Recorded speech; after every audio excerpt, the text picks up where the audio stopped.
the last call messages ndetse nawe twakoze mu gihugu cya Uganda wo kubwiriza ubutumwa hifashishijwe inyandiko ndetse no gutanga ibitabo mu ntangiriro z'uyu mwaka wa 2022 aho hatanzwe ibitabo by'intambara ikomeye bigera ku 3500 n'ibitabo byo kugana Yesu 2000 ndetse kandi hagatangwa n'izindi nyandiko mu zindi ndimi zitandukanye. The last call messages yongeye kukurarikira kugira uruhare mu murimo w'ivugabutumwa uri gutegurwa muri uku kwezi kwa 11 kugeza mu kwa 12 uyu mwaka wa 2022.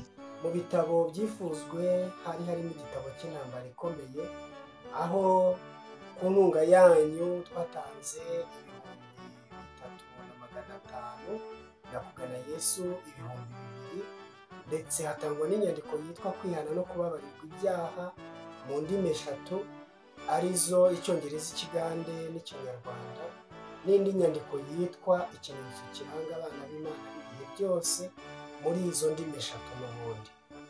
Muri uyu mwaka rero usoza twifuje nanone gukorana n'amatorero yo muri icyo gihugu mu buryo bw'ivugabutumwa. Bwiriza bariteguye, igisigaye ni inkunga yacu. Muri kano kanya rero turabifuza kandi turabasaba kugira ngo dukorane muri uwo murimo, nuko mugende muhindura abantu mu mahanga yose abigishwa mu babatize mu izina rya Data wa twese n'Umwana n'Umwuka wera. Imana ihumugisha umuntu wese witeguye gutera inkunga y'umurimo mu izina rya Yesu.